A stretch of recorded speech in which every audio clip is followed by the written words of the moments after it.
From Wish TV and the All Indiana Podcast Network, this is the Business, Equity, and Opportunities Podcast with Scott Sander. Welcome to the Business, Equity, and Opportunities Podcast. I'm Scott Sander. On this episode, this week, the Indiana Economic Development Commission is launching its Entrepreneurship initiative that includes a publication featuring success stories from across the state, along with a digital support portal. Nelson Spade is back talking tech, this time QR codes. And we drop by a barbershop with attitude for a trim and some tips in our industry focus. Every business is unique and has a target audience. If you own or manage a business, Circulus Digital Media can help you connect and grow your customer base with turnkey digital solutions that are nimble, offering best-in-class results, service, and support to reach a bigger customer base, allowing you to pinpoint a specific audience down to the smallest details. Get outside the city, the state, span the globe. Put Circulus Digital Media to work for you. Get started now at circulusdigital.com. That's circulusdigital.com. We get started today with a special salute to Indiana entrepreneurs, which is timely because Global Entrepreneurship Week begins tomorrow. This week, the Indiana Economic Development Commission is launching its Entrepreneurship initiative that includes a publication featuring success stories from across the state, along with a digital support portal. This is Business, Equity, and Opportunities. Getting started. Julie Heath is the Vice President for Entrepreneurship Ecosystems at the Indiana Economic Development Corporation. It's a position created by the Secretary of Commerce as part of the state's commitment to entrepreneurship. Heath is focused on removing barriers. We are celebrating Global Entrepreneurship Week, which is coming up this week, by launching our Indiana Entrepreneurship Initiative. Indiana Entrepreneurship is both a publication, about 100 stories that we're telling about entrepreneurs around the state, and also a digital front door website that will provide access to resources around the state. Entrepreneurship in Indiana is important to showcase because it is a powerhouse for economic health and community well-being. Data shows that young companies, new and young companies, not only are the driver of job growth, but also productivity and output. So what that means for communities is entrepreneurship and supporting entrepreneurs is a way for communities to create their own economic future. Entrepreneurship, or the process of launching a new company or commercializing innovation, is the most recent area of economic development. Historically, economic development has been about industrial recruitment, attracting companies, or about clusters, such as an industry cluster. This idea of creating the conditions for people to start companies is pretty new. We started seeing this movement in the 2010s, and it's backed up by brand new data that shows the power of young companies. So part of that is the net new jobs, is the productivity growth, but then there's also neighborhood level data where just one new successful company can raise the median household income of all the neighboring households. So it's a big lever for us to pull in terms of economic health and community well-being. So Indiana is an excellent place to launch a company. Our entrepreneurs have all kinds of tailwinds that we are just realizing now. We've got a phenomenal small business development center. We have a venture tax credit. We have a state-supported venture development organization, top-notch universities with entrepreneurship programs, and a stellar high school entrepreneurship program. That, in combination with our serial entrepreneurs, the legacy entrepreneurs who are paying it forward and reinvesting in the next generation, make for incredible tailwinds. This is a phenomenal place to launch a company. When we started this work about 12 months ago, we did some benchmarking. We didn't just want to benchmark against neighboring states. We wanted to benchmark against the whole globe. And what we found is that we are really strong culturally in helping each other. There's this metric called local connectedness. Simply put, it's how many hours do entrepreneurs get help from others, from investors, experts, community members, and each other. We are competitive globally with the top ecosystems in the world in terms of helping each other. It's Hoosier hospitality applied to entrepreneurship. I love local communities flourishing. I love setting the conditions for neighborhoods to be their best selves. And now that we know that economic health is so closely tied to community health, and we know that entrepreneurship is a really powerful driver of economic health. I want to create the conditions for anyone in Indiana to be able to start a company. That's why I get up in the morning. We are defining entrepreneurship as all young companies and anyone who wants to start a company. So it doesn't matter what the business model is, it doesn't matter what industry it's in, it's anyone who is creating value where there was no value before. It's about commercializing innovation, it's about starting a company. So if you are starting a company, we consider you an entrepreneur. So this publication, Entrepreneurship Indiana 2022, tells 100 stories. Stories of entrepreneurs. These are entrepreneurs who are starting companies in every industry. So it doesn't matter to us whether it's a semiconductor company that is starting up, a battery innovation company, a bakery, a restaurant, or anything in between. The data shows that young companies are economic powerhouses.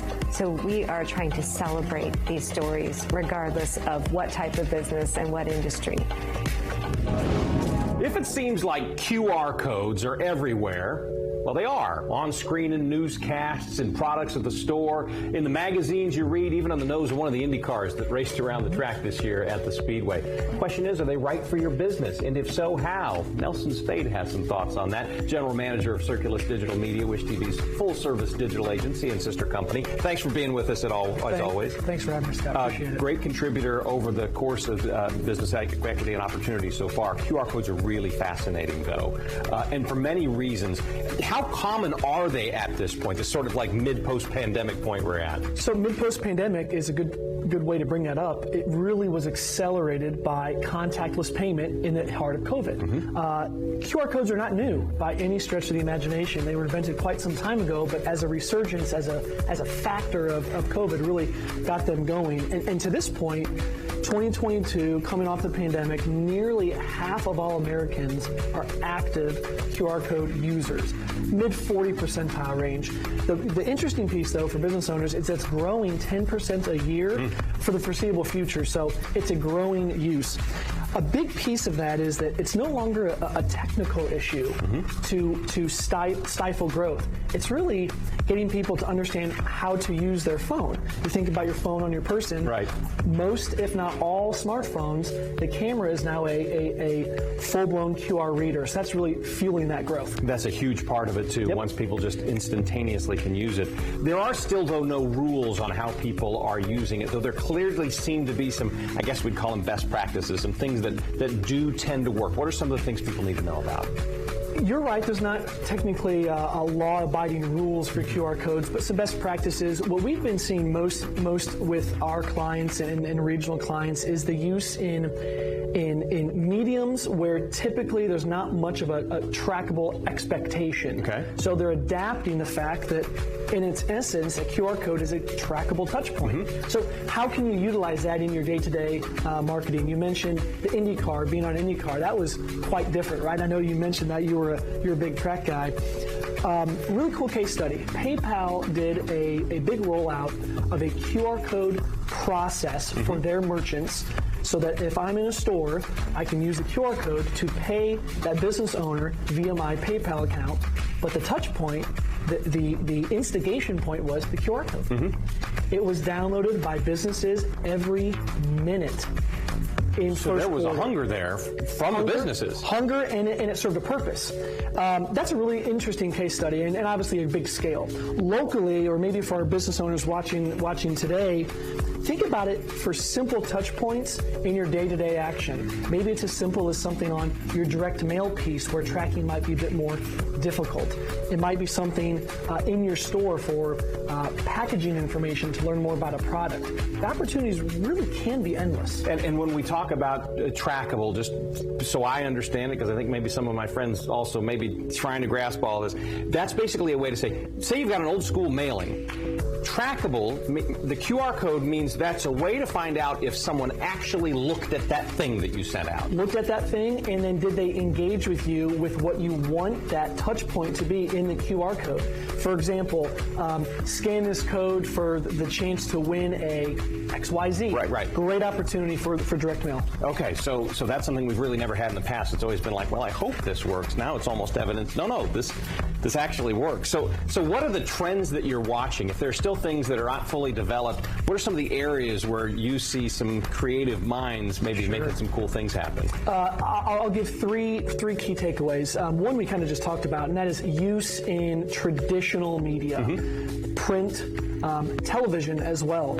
We put them up all the times in our newscast. We use them quite a bit here at Wish TV, absolutely. And we've seen a lot of success with, for example, our weather app and downloading weather apps via QR codes. The second, though, is shoppable TV experiences. Whether that's via a commercial or maybe a show like a Lifestyle Live where we have product within that show, rather than saying, please go to this place to buy this product, scan this QR code for a discount on Scott Stainer's matching tie from this morning, for example. Something that example. But also, dynamic QR codes are really starting to gain popularity. I'm frankly really excited about this. We're starting to play with them ourselves. What I mean by dynamic QR code is when you print a QR code, all those little dots are a unique code, essentially. Okay. On the back end, after, for example, you've printed a piece on your direct mail, you can actually reprogram that initial QR code for secondary functions. So, for example, say a user scans a code, I can change what that does for the user the second time they scan it, because I know they don't want to see the same thing over again. And I know they scanned it the first time, so it helps them along the journey of a potential sale. You can guide folks through all of this? We can guide folks through all of it. Love to chat. All of Nelson's contact information is always available on BEOshow.com. Nelson, thank you. Thank you, Scott. In this week's Industry Focus, we visit a high-end downtown barbershop that survived opening during a pandemic and grooms its customers to become exquisite gentlemen. This is Business, Equity, and Opportunities. Industry Focus. Drew Irvin and Tyler Marzullo are co-owners of the XG Groom Room. XG stands for Extraordinary Gentleman. It's an example of the high-end trend in men's salons popping up all over the country. We've been here for about 3 years now. We started in 2019 is when we obtained the building, but took us a little bit to do renovations and stuff like that. But we opened up actually March of 2020, right at the peak of COVID. So that was a little rocky, but we got the ball rolling about that summer, like June 2020, and we've been going uphill ever since. So I've always wanted to be a barber since I was a kid. My mom, she was in the beauty industry. She's actually a beautician. She cuts hair as well.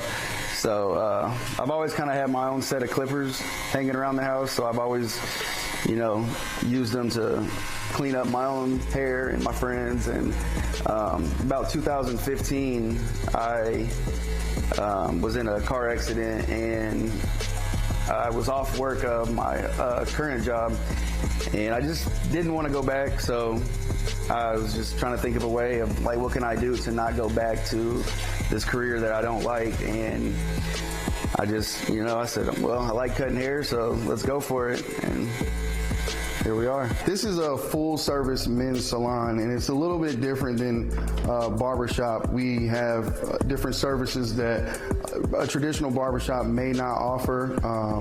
Some of them do, but we make sure that our clients can come here and pretty much get everything done.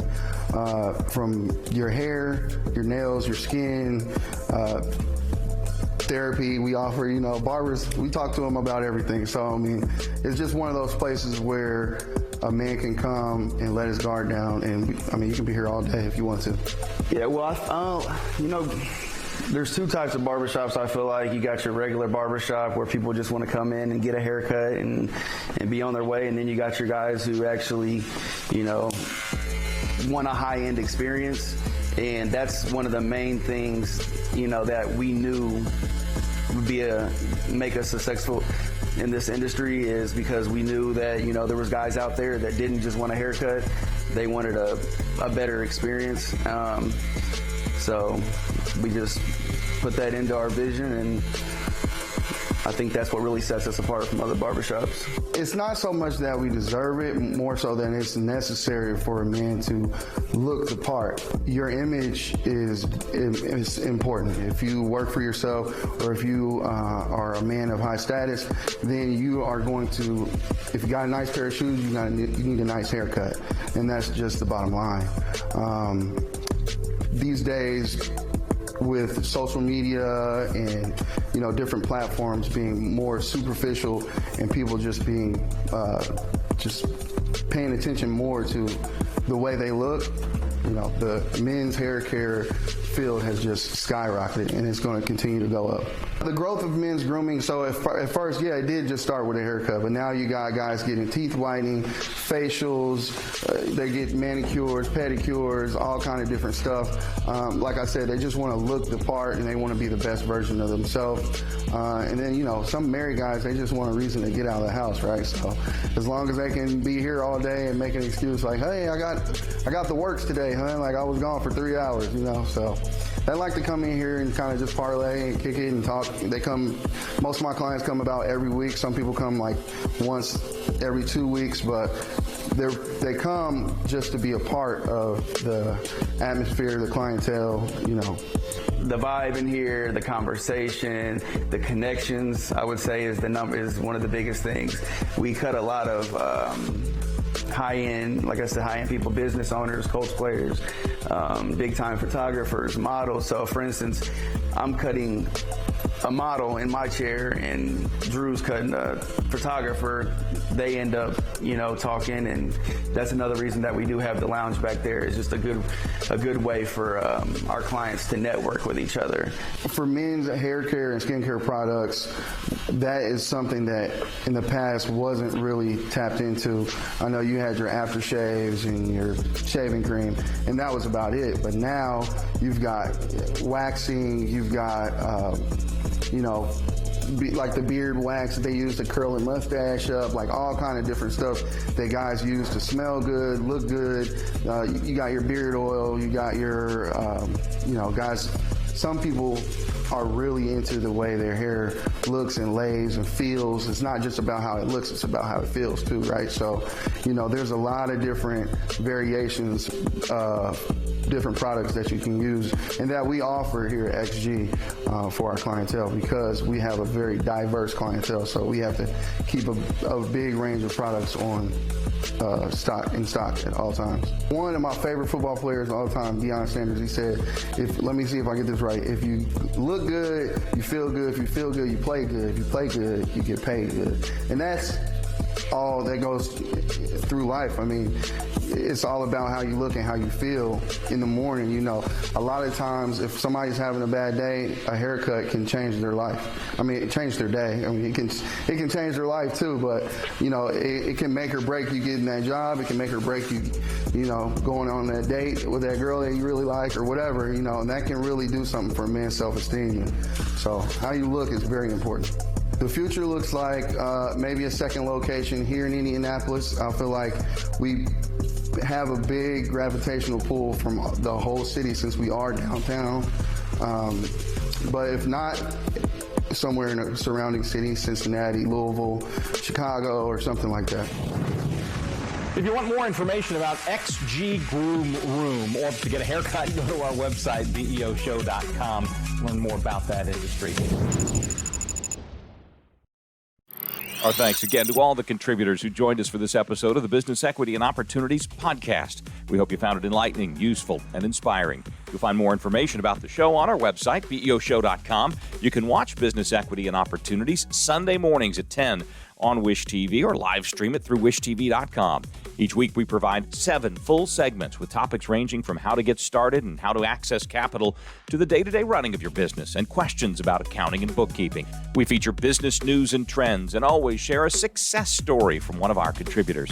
Join us next time for more insights into the world of small business. Be sure to sign up for our Business Equity and Opportunities newsletter to get even more valuable, up-to-date information. And if you have any questions or you'd like to be part of our show, please email us. The address is beo@wishtv.com. We'd love to hear from you. I'm Scott Sander. Thanks for listening. Watch the Business Equity and Opportunity Show on Wish TV and access all of our content and share it on demand anytime at beoshow.com. You can find more podcasts from Wish TV on the All Indiana Podcast Network at allindianapodcastnetwork.com.